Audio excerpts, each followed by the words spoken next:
नमस्कार, मी वैद्य प्रीती ढाके. मी मुलुंड येथे साधारण 20 ते 25 वर्षापासून प्रॅक्टिस करते, आयुर्वेदिक प्रॅक्टिस करते आहे. आता या काळामध्ये साधारण 45 ते 50 मध्ये मला शारीरिक आणि मानसिक असे काही त्रास सुरू झालेले होते. तर त्याच्यासाठी मी शोधतच होते की अशी कोणी वैद्य आहेत का की जे अशा शारीरिक आणि मानसिक त्रास कमी होण्यासाठी काही प्रोग्राम्स अरेंज करतायत का, 4 ते 5 दिवसांसाठी, 2 ते 3 दिवसांसाठी असे. तर त्याच काळामध्ये सरांनी एका आयुर्वेदिक आमच्या वैद्यांच्या ग्रुपमध्ये सरांनी मेसेज टाकलेला. मी तेव्हा लगेच सरांना फोन करून पूर्ण माहिती घेतली आणि लगेच आता मी हे 3 दिवसाच्या शिबिरासाठी आलेली आहे. जेव्हा एक दिवस आधीच ॲक्च्युली आम्ही आलो तेव्हा आम्हाला घ्यायला गाडी पाठवलेली. आल्यानंतर सुद्धा एकदम व्यवस्थित त्यांनी आमचे स्वागत केले. त्याच्यानंतर जो पहिल्या दिवसाचा आमचा शेड्यूल होता त्याच्यामध्ये स्नेहन, स्वेदन, शिरोधारा, योनी धावन, योनी धूपन, शिरोधारा आहे. त्याच्यानंतर गंडूश, नस्य, कर्णधूपन, धूमपान, ह्या सगळ्या ज्या गोष्टी आणि नस्य एक, तर या सगळ्या गोष्टी आमच्या स्टेप बाय स्टेप प्रत्येकीच्या करून घेतल्या.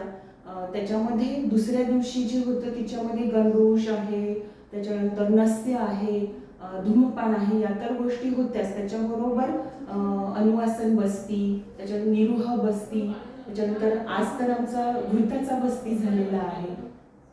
त्याच्यानंतर आज आमचं आता मी आयुर्वेदिक फेशियल करूनच बसलेली आहे. असे हे 3 दिवसांचे वेगवेगळे जे पंचकर्माचे जे सेशन्स आहेत ते आमचे झाले. त्याच्यानंतर सकाळी मॉर्निंगचा एक सेशन असायचं, त्याच्यामध्ये योगा आहे, मेडिटेशन आहे. ह्या ज्योती मॅडमनी घेतलेलं आहे. त्याच्यामध्ये सुद्धा त्यांनी उत्तम रीतीने योगाचे सेशन करून घेतले आहे, मेडिटेशन करून घेतलेलं आहे. योगनिद्रा पण दुपारच्या वेळेस करून घेतलेली आहे.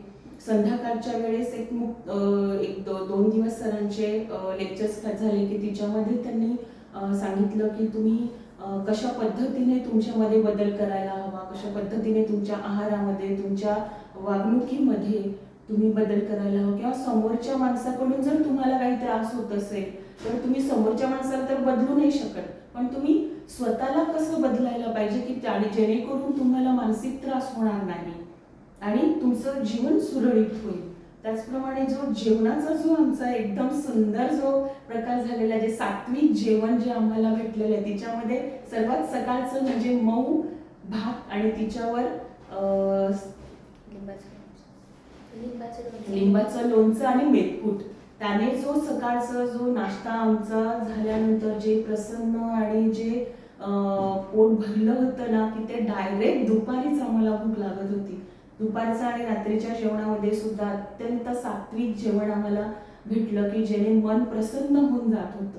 आणि सरांविषयी सांगायचं झालं तर एकदम सरांचं नॉलेज आयुर्वेदामध्ये एकदम डीप आहे आणि त्यांनी आम्हाला एकदम सुंदर पद्धतीने ते प्रत्येक गोष्ट समजून सांगितली आणि ते असं मनामध्ये गोष्टी ठेवत नाही.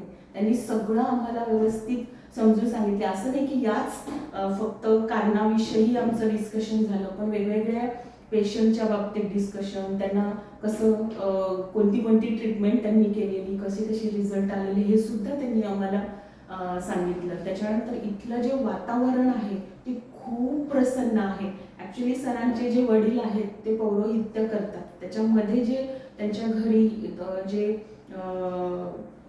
हे झालेले आहेत, यज्ञ वगैरे जे झालेले आहेत, त्यामुळे इथे ऑलरेडी पॉझिटिव्ह वाईब्स खूप झालेल्या आहेत. ते आणि आम्हाला जाणवत आहेत एकदम की इथे नेचर हे खूप सुंदर आहे आणि त्यातल्या त्यात इथले पॉझिटिव्ह वाईब्समुळे मन एकदम प्रसन्न होऊन गेलेलं आहे. जुई मॅडम विषयी तर बोलायलाच नको, त्या एकदम मनमिळावू आहेत.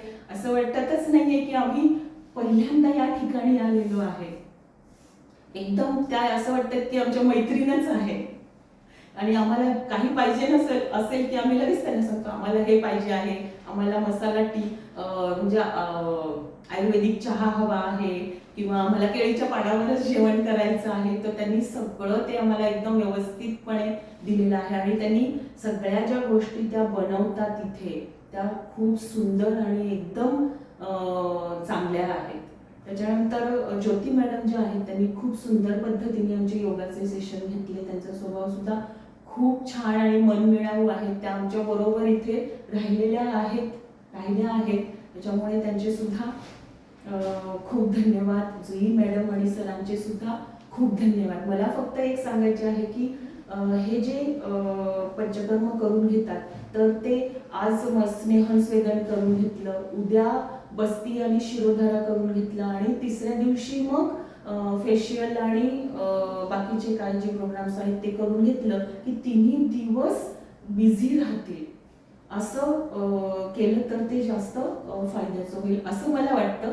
पण ॲक्च्युली ते सरांना ठरवायचं आहे की त्यांनी तशा पद्धतीने ते घ्यायचं आहे. बस. थँक्यू. धन्यवाद.